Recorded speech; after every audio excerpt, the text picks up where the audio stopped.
welcome to this episode of Anna Asks. Today's is a solo episode. It's just me talking about my own preparations for my upcoming birth.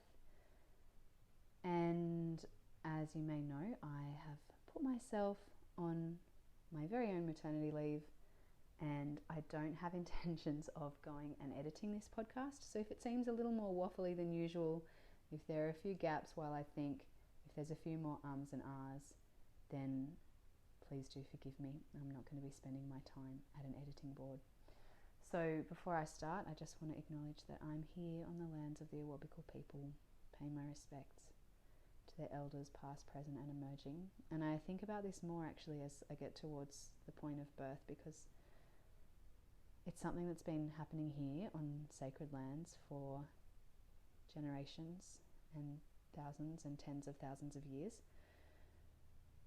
And to be planning to give birth at home, as I am, feels like a really sacred kind of thing as well. So I'm sitting here next to my birth box. I'm going to walk you through what sort of things I've collected as birth supplies, a bit of what I've been doing to mentally prepare, a bit of background on birth choices and things that I've been doing to assist my older child, who's now 3.5, in preparing to have our baby at home, because the planning to have a baby at home when you already have older children is a little different to how it might look if your plan is to go to the hospital. So the very first thing that I'll talk about is home birth and choosing a care provider for a start. It's probably one of the questions that I get asked the most. How do I find a home birth midwife? And that might be for various reasons. One, that birth at home just feels right for you. Two, that you know the statistics around safety, physical and emotional, and likelihood of achieving a birth you want, if you want a vaginal birth and a physiological birth. If you're at home, it might come from another avenue altogether, perhaps a traumatic first experience, whatever it might be. So birthing at home is something that I didn't actually expect to do. I had my first child at home as well, but it wasn't something that I set out to achieve initially. I went to see my doctor, first pregnancy, very early on, and one of the first things that she asked me was, so will you go public or private? And I had private health insurance. We'd had an extended period of infertility before we conceived our first, and I was a bit taken aback. So I was only probably like 4 or 5 weeks pregnant at this time, and I just was like, I don't even know. I don't know what's available.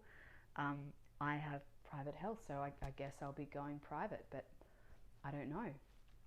And so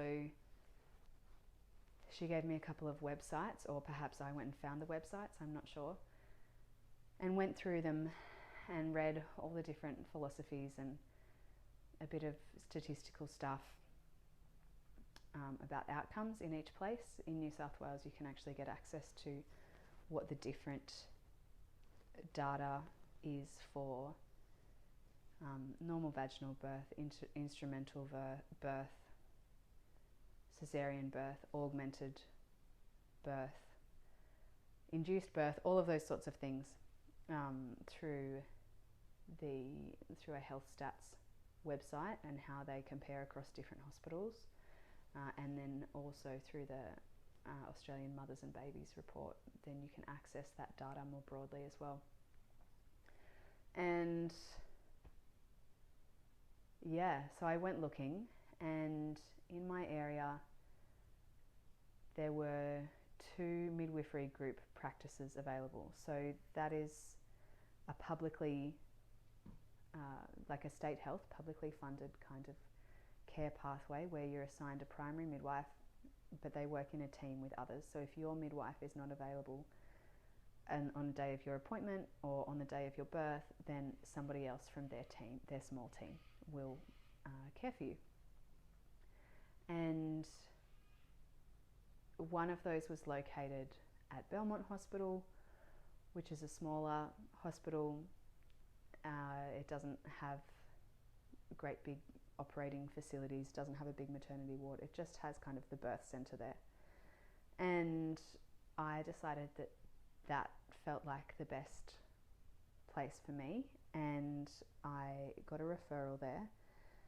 Now, for a public funded home birth in Australia, you have to tick a lot of boxes, and I am very fortunate that my pregnancy was low risk. My health history is very plain. There are no particular psychosocial factors that were red flags that meant that I couldn't access this program, and I was accepted into that program.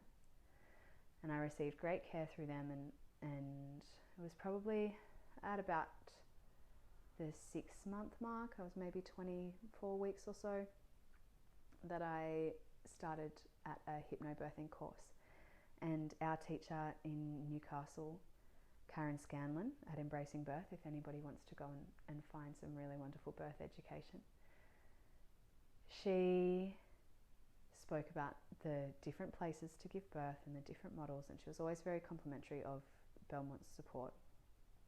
And then she said something to me like, well, why aren't you having the baby at home? And I suppose I'd never really thought about it, but the midwife had actually asked the same question at the booking in appointment.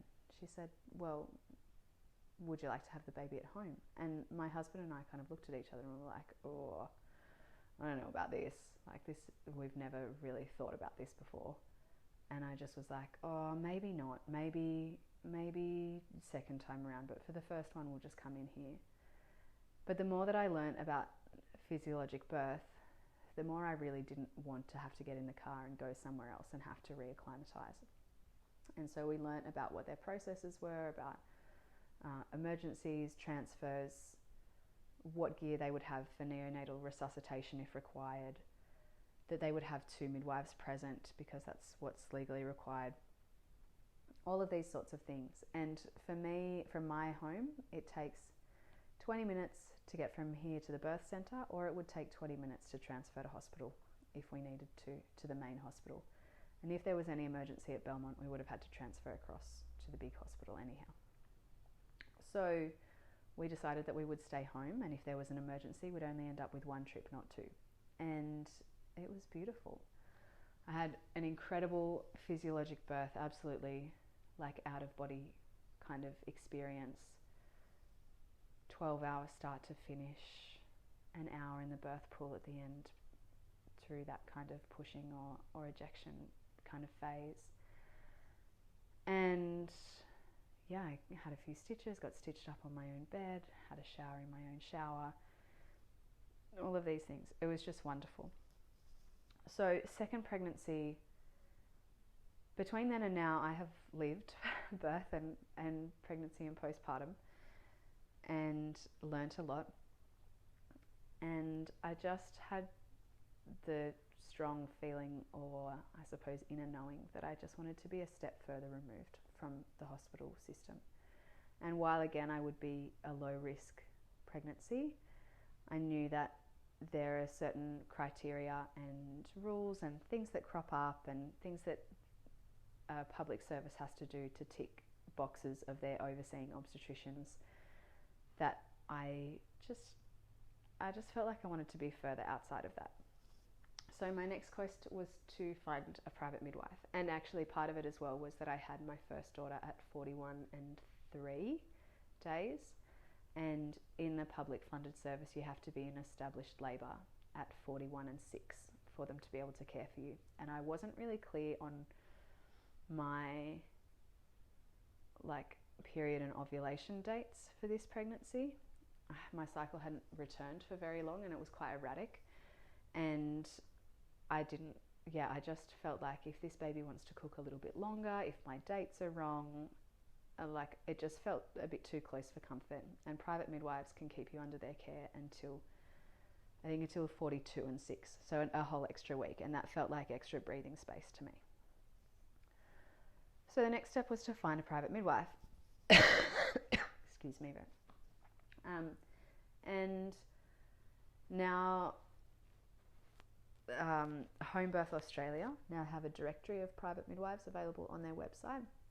Not every single practitioner is on there though, so that's a good place to start. Look around, see who's in your area, and then ask some local doulas as well, because they might know a couple of people who are not on that national register. Still registered with all their health requirements that they need to have, but just not on that Home Birth Australia directory list, I mean. So yes, see if there's a public program in your area, if you fit the criteria, if you want to go that way. If you want to go private, check the directory, ask around other doulas, other people who may be interested in birth and home birth, and then contact them as soon as you can, because they will fill up. I mean, like as soon as your partner knows, start contacting midwives. Really, really early. Don't be thinking, oh, I'll just wait until sort of 12 or 13 weeks. Just get in there straight away. So you might like to interview a couple of people, contact them, see if they've got availability. They set their own pricing, but usually it's somewhere in the vicinity of $6,000 or $7,000 across the entire course of care. So they come to your home for every pregnancy appointment, for your birth, and every postnatal appointment as well, right through to 6 weeks. And that's kind of another benefit of the private midwifery, is that you get continuity of care for up to 6 weeks after the birth, whereas through public system it's kind of maximum 2. And out of that $6,000 or $7,000, you get quite a bit of it rebated from Medicare later on as well. So the out-of-pocket cost ends up actually being a lot less than if you went to a private hospital, even when you have the best private insurance available. So that's a bit of background on the choosing the home birth. It was just a no-brainer second time around. Like, the first experience was so great. There is no way that you could have paid me to like willingly choose hospital-based care instead. Oh, and I will just say, if private midwifery isn't available in your area, or if you just don't want it, it is legal. Like, it is allowed to birth your baby and have an entire pregnancy without medical care of any kind. So if free birth is something that feels like it's kind of calling you a little bit, go and take a listen to the Positive Birth Stories Australia podcast, and also there's an episode on free birth with a researcher on the Midwives Cauldron podcast. And yeah, if you want some of the stats and things that I won't go into today about home birth, then have a listen to the Great Birth Rebellion podcast episode with Amy Aroha, aka Rip Snorter. All right, but generally just know it's awesome. And you don't have to be low risk. It's still a good option for most people. All right, so after that, what do I want to talk about? I might just talk you through some logistics. So we have, usually you can choose if you want to involve water when you're at home. You've got access to your own shower. If you have a bath, your own bath. You may also want to buy or hire a home birth pool. There are a few companies that do hire, and also private midwives will sometimes lend you a pool as well as part of their fee, and then you just have to buy a liner to go in it. Before our first birth, we actually were able to buy a second-hand pool for the same cost that it was going to be to hire it. So we don't bother with the liner part, and we talked with our midwife about, we don't need to borrow yours, we don't need the liner, so could you take a little bit off our fee? And that was fine. So yes, we currently have a birth pool that is 3/4 inflated in the room next door to where I'm sitting. We just pumped it up to make sure that it had no leaks in it, because it's been sitting in the garage for a while in its special case. And then we deflated it a little bit so it wasn't under pressure for all this time. Now with a foot pump, it would take a while to inflate the sides. If you have a little mini leaf blower though, it takes less than 2 minutes, probably 1 minute.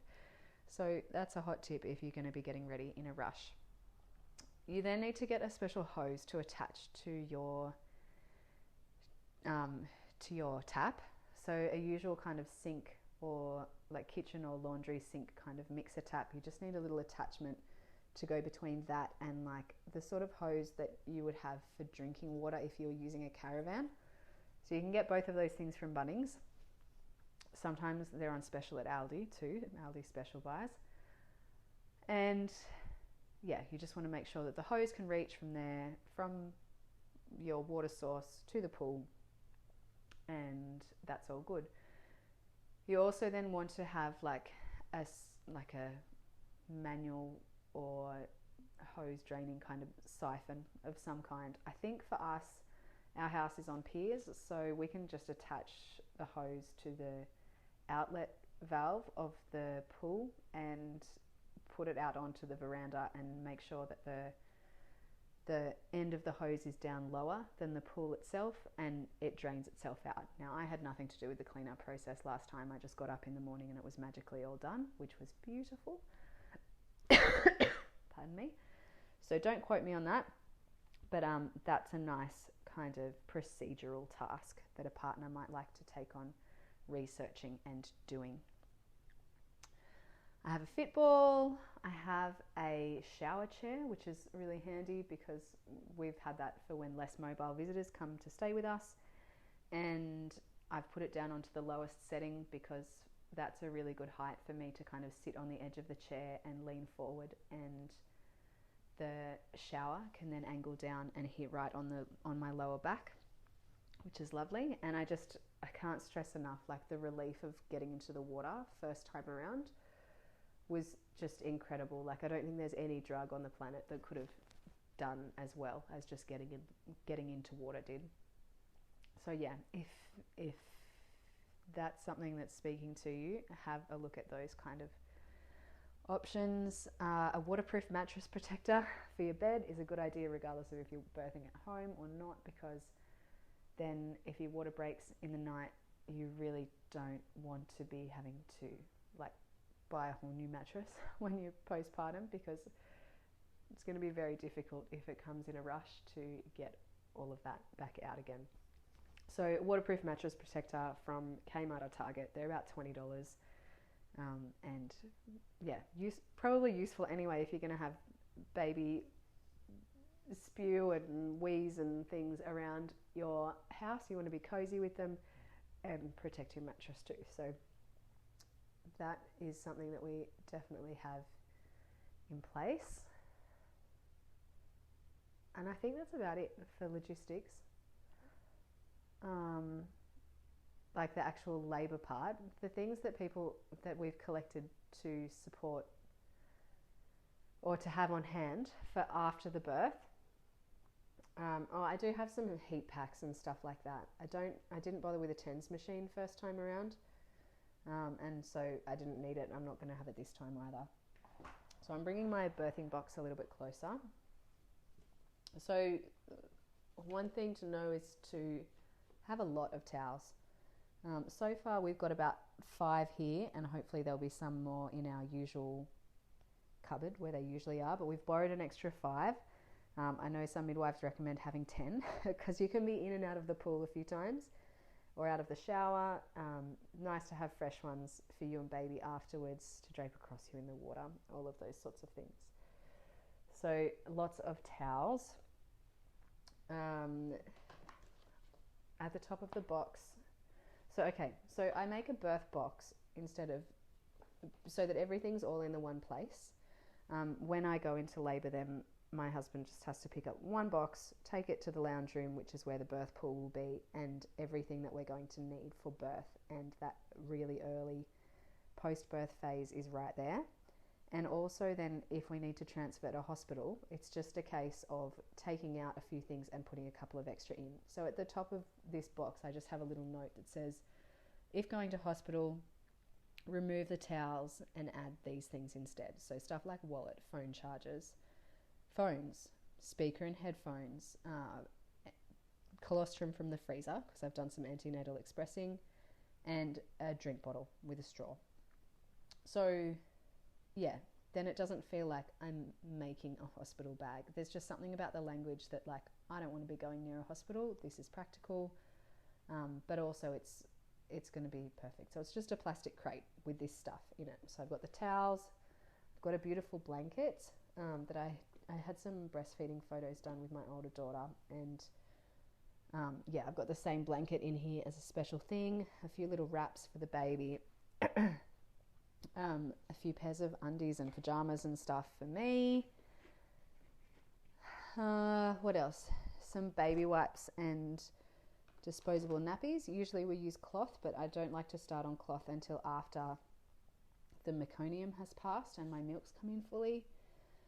A spew bag, a vomit bag, some clary sage and a hanky, a few candles that we'll put onto the top of our cabinet, which I've cleaned off of toys, so it's ready just to set up kind of a birth altar there, and some matches. Another box with some gemstones and affirmations and things that people have made for me. So sorry about this cough. Breast pads and some hydrogel breast discs. I have a container with a lid that is for keeping our placenta in, because I want to keep it. It'll be encapsulated by the Oxytocin Collective, as the first one was. And there's also a nice bowl to put it in and take some photos, because I want to keep the placenta attached until after it's been born. I have some different teas here from Blissful Herbs. So I have some no bleed tea, which says to help prevent excessive third stage bleeding. Third stage is the delivery of the placenta. Support the uterus, reduce after pains, and warm and nourish the mother. So the idea is that as soon as baby's out, someone makes me a cuppa with that, and I keep on sipping on it until as long as I want, really. I also have some after pain ease teas. My after pains were atrocious with the first one, like so much worse than actually giving birth. I don't know if that's just because the hormones and stuff had worn off a bit, but it was really intense, and they're meant to get worse with each baby, so I'm not really looking forward to that. I do have a bit of a plan this time though. So in this box I also have a couple of sheets of Panadol and ibuprofen in a little container, so you know, this is inside many layers of things, so my child can't get to it accidentally somehow. And I'll want those on hand whether I'm at home or at hospital. I have some pseudo cream and nipple balm and peri mist spray, and it says, I don't think this brand gets made anymore. It's left over from first time, but it says a soothing and healing mist for the perineum after birth. Spray onto the tender areas frequently. So yeah, it's just different essential oils, basically, with witch hazel and aloe vera. Some maternity pads in there, a few changes of clothes for baby, and a few little wraps for them. And probably most importantly, not most importantly, but there's also a metal sieve. If you're not birthing at home, don't worry about this one. But if you are, as baby's head comes out, your rectum is squeezed like a tube of toothpaste. So it's good to have a sieve to get any bits out of the pool as you go, especially if you've got a kid who might want to get in with you. Yeah, great thing to talk about. Hey, there's also a little sign to put on our front gate. It says, as you know, we're expecting our baby any day. We ask for privacy to rest at the moment. If you need something urgently, please call Anna's dad on blah, blah, blah, blah. So we do live in a neighbourhood that people kind of pop in sometimes. And we have a few of these signs to put on the front gate, on the front door and the back door, to make sure that there's no popper-inners while my baby is literally popping out. And then there's a big garbage bag as well, so that any extra things can go in there. I can't find where our sort of like waterproof pads are. You know, the sort of pads that you put down when you're toilet training a puppy or something like that. I can't find them. They're around somewhere, so they'll go with this box as well. Most importantly though is my birth preferences sheet. So it's actually 3 pages, but it's broken up into categories. So it says home birth setup at the top, and it's got what jobs I'm doing, what jobs my partner's doing. So like he's going to organise for our older child to be collected, and I'll talk about that in a second, or take her somewhere else. And it's my job to phone the midwife, that kind of thing. He's exactly what he needs to do to get the pool ready. What I'm going to do about, I'm going to take care of the altar and the music and candles if I have time for that. And then it gets into the actual preferences. So there's one section that's home birth setup, and then some dot points, and then preferences for my home birth. And then that's about 1 page worth of stuff. So there's a copy for us, a copy for the midwife that I'm going to give to her next appointment. So that's on file. So everything's kind of documented for her as well. And then I've got 1.5 pages that will come with us if we need to go to the hospital. So it breaks it down into if I require transfer to hospital during labour, if I require a C-section, I want, if NICU, special care or mother-baby separation is required, this is what I would prefer. And if I require transfer to hospital after birth, e.g. for postpartum hemorrhage or complex stitching, I would prefer blah, blah, blah. So all of them are written as, in an ideal world, this is what I would like. I know that they're not, that it may be that not all of them are able to be upheld, but my preferences are documented at least.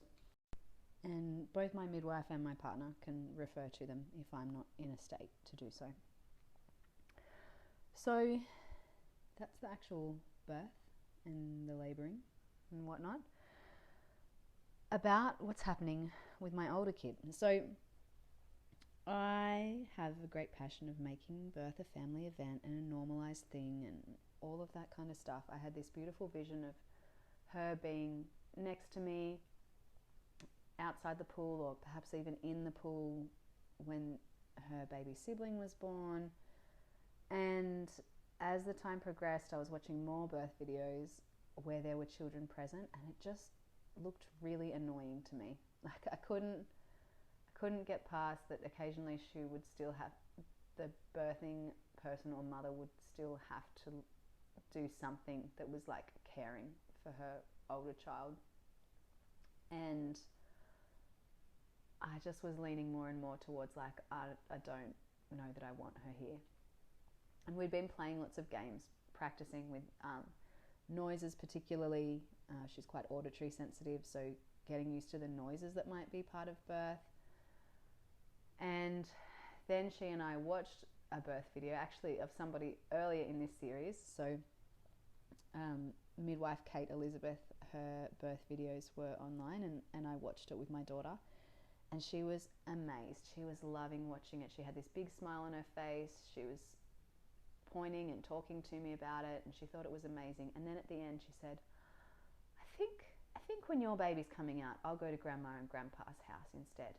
And I was just like, yes, this is so good. We've both come to the same conclusion that it's better for you not to be here. Now, with that, I also realised that if she wasn't going to be here, I also didn't actually want my birth photographer there either. And it also cut out the person that we were going to have as her support person here. So suddenly it's gone from like, you know, this bigger than Ben-Hur event, just back to like me and my partner, primary midwife arriving when she arrives, and secondary midwife arriving and just like being in the corner and probably not even being noticed. And that felt much better. So we had done some preparation. We've done some preparation with different books and stuff anyway, because we weren't sure what she was going to be doing. There's also a period for a week between now and actually it's starting this weekend. So there's a period where all of the support people that would be her preferred people to go to are away at the same time. So it may be that she ends up staying anyway. So we just want to be still prepared. So there's a few books. One of them that we liked earlier in the piece that's really inclusive and talks all about conception and things as well is called Making a Baby by Rachel Greener. There's a couple of other picture books that we have here too. One is Mummy's Having a Home Birth by Natalie Johannick and Lara Hardy. And the other one is Welcome Home by Alicia Burke and Katie Atkinson. I think all of these are in the story highlight on my book recommendations story highlight on Instagram too. Yeah, so we've been doing that. She's also been playing games with me. Her favourite game to play at the moment is, she calls it Born Baby. So I have to stand up and I wrap a blanket around my tummy and she is between my tummy and the blanket. And I have to make all the noises of labour and like squat and stuff. And eventually she plops out of the bottom of the blanket onto the floor. Pardon me. So then I scoop her up. Like I sit down on the floor too and I scoop her up and tell her that she's one of the most beautiful things that I've ever seen, and check what colour her eyes are for the first time and find out what body parts she has and that she's a girl baby, and count all her fingers and toes, and she can't do anything yet for herself. And eventually she pretends to drink milk and, you know, suddenly time collapses and she has to learn the next things that babies do. So she's got to lie on the floor and learn to kick her legs and reach for stuff, and then to roll over, and then to crawl, and then to stand up, and then to walk, and then to run and jump. And when she can do everything that she can do now at age 3.5, then the game is finished. She wants to play it multiple times a day. So this is obviously her like processing what happened for her. I think it helps as well because when we're talking about, you know, that this baby will be born probably where she was born, we've got the pull out that she was born in, we've got pictures, you know, we're talking about it. And that might be something that's a little different to how you have to prepare if your older child was born in a different kind of environment. But yeah, it's cool. Use lots of videos and there are good books around if you go looking for them. In terms of anything else that I'm doing, I am doing some antenatal hand expression of colostrum a few times a week. I've only done it 3 times so far, and about 25% of women find that they don't get any drops of colostrum out doing that. It has no impact on your ability to feed your baby afterwards. So if you try it a couple of times and you're getting nothing, don't bother yourself with it. For me, I do get a bit. I think I'm actually kind of a hyper responder. It's quite easy for me to do, and I like having that kind of backup supply there. I ended up with a lot of it last time and couldn't even find anywhere to give it away, which was sad, but that's okay. We did use it, even though it's usually recommended for women with gestational diabetes, but we did just use a few syringes worth when I was particularly exhausted or my nipples were very sore or something like that in that first week. Perineal massage is something that I haven't started doing yet. I've been doing pelvic floor exercises the whole way through, and at this point it's something that's important to do, but also not just doing squeezes and stuff all the time. You have to really allow your pelvic floor to properly relax between each effort, because that's the relaxation that you're going to need to get the baby out. You don't want a pelvic floor that's holding you wheeze in but not able to get your baby out. I am working with an osteopath. I'm actually going to see them today. I just booked this appointment for a tune-up. I think it's good to have everything as aligned as possible at this point. And other than that, we're doing a spinning babies maneuver that's for optimal fetal positioning, you could call it. And there are a few different moves you can do. First time around I was doing all of them. So there's one that's like almost like a bit of a headstand one off the couch, one that's like being on all fours, and another one that's a side lying hip release. So this time I know my baby's already head down, We're just doing the side lying hip release for a few minutes each day to hopefully optimize the tension and stuff around the ligaments in my pelvis and allow baby's head to get into the best position that it can for birth. And also knowing this time I'm very clear on that the baby knows the best path to get out. So I'm really not as focused on, trying to get it to stay on the left side or trying to get it to, so head down with the baby's body on the left side is usually promoted as like the optimal thing. But also, my daughter was on the right side and I still had a textbook labour. Posterior is a variation of normal. Breech is a variation of normal. All of these sorts of things. So this time I'm much more trusting the process. I have specified in all my preferences that I don't want to have any stretch and sweeps or anything that might be considered a natural induction method. There's the current understanding is that the baby's lungs give indications to the mother's or birthing parent's body when they're mature enough to be born, and that in combination with the mother's metabolic rate not being able to sustain the growth of a baby anymore is those two things kind of kick off the hormone cascade that leads to labour.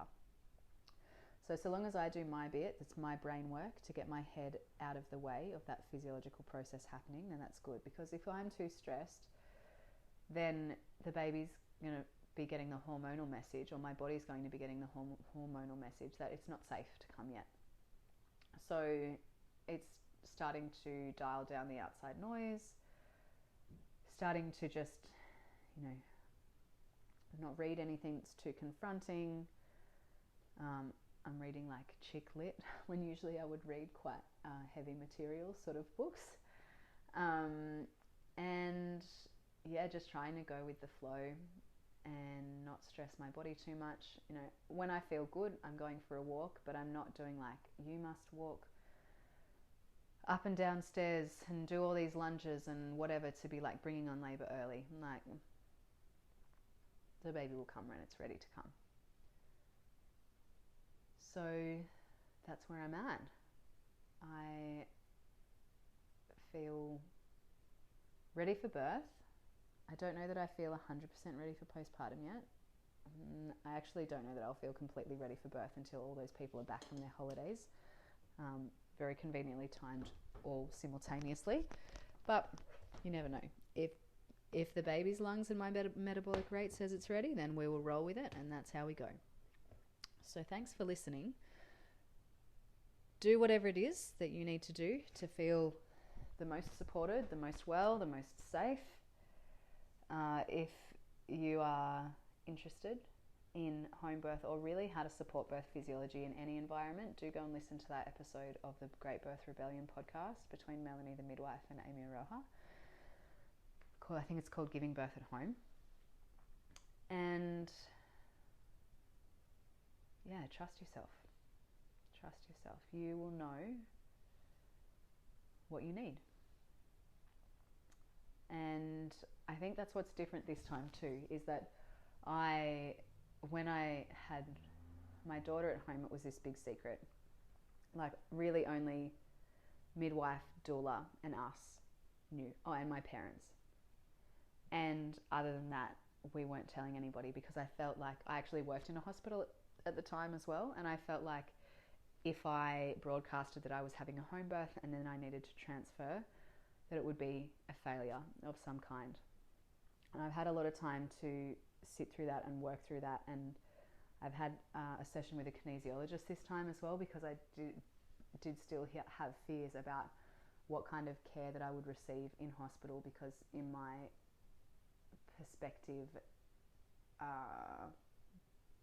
pregnancy and birth is a state of health and hospitals are a place of sickness. But if I need to transfer, then that actually is a medical thing. And so therefore it needs medical support, and a hospital is a place to get that. And with continuity of care from a midwife, you pick up on anything that might transpire into an emergency much faster. than you otherwise would in just like standard care, where somebody's wandering in and out of the room and the birth physiology isn't really supported. So I suppose I'm really much more happy this time with the idea that if I need to transfer, then that's actually home birth done right, not a failure. So that's it.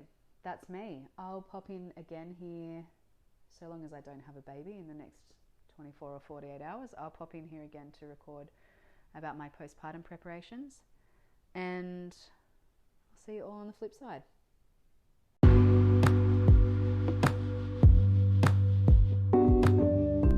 Thanks so much for listening. If you love this episode of Anna Asks, it would be a great help if you pop across and leave us a 5-star rating or review.